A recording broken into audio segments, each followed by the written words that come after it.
The people who are here, who were part of what happened that night at the Pulse Nightclub, and the scores that I just spoke to a moment ago, they're online looking at this. They understand that what it's like to have to wait and wonder what happened.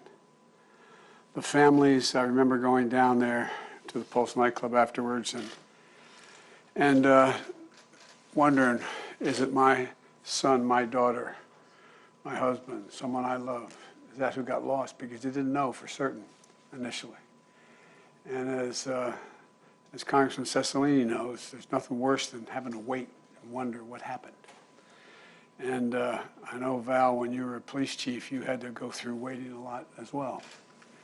And so I just want to say I've spoken to Governor DeSantis, and we've provided all the help that they need. We sent the best people from FEMA down there.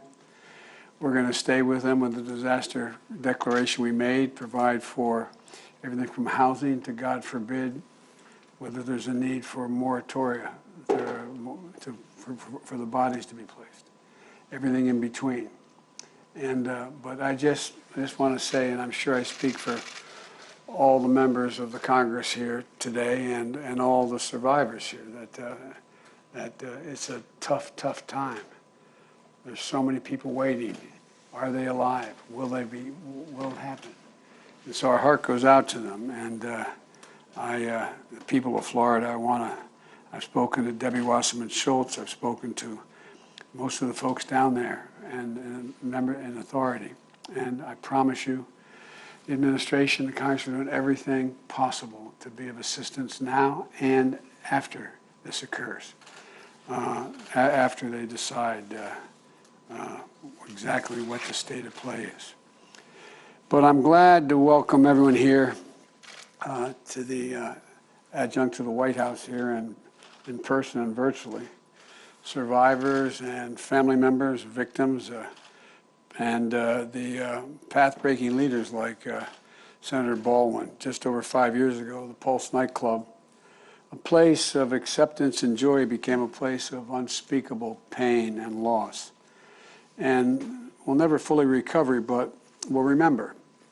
And what we're going to do is what the members of Congress here did, enshrine in law, as a consequence of that law, enshrine in perpetuity, literally a monument to the loss that occurred there and an absolute determination that we're going to deal with this every single solitary day and make sure that we're not in a position to see this happen again. Behind me, you see on either board there the 49 lives lost, family members, parents, friends, veterans, students, young, black, Asian, Latino, all fellow Americans. And in their memory, and for the countless others forever scarred, is why I signed this today. And let me say how much I appreciate, and I mean this sincerely, the commitment of the members of the House and Senate to make sure that we don't forget, that this isn't forgotten.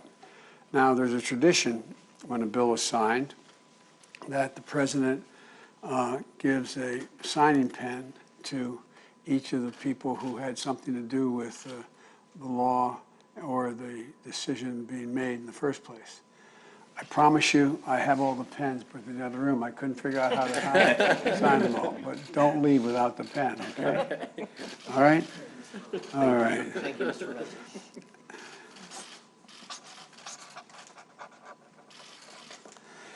May we never have to sign another, no president ever have to sign another monument like this. Thank you. Thank you.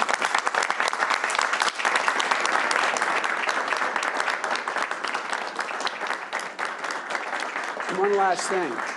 As I said to the survivors and those who lost folks a little earlier in private, you know, what the Congress has done means a great deal.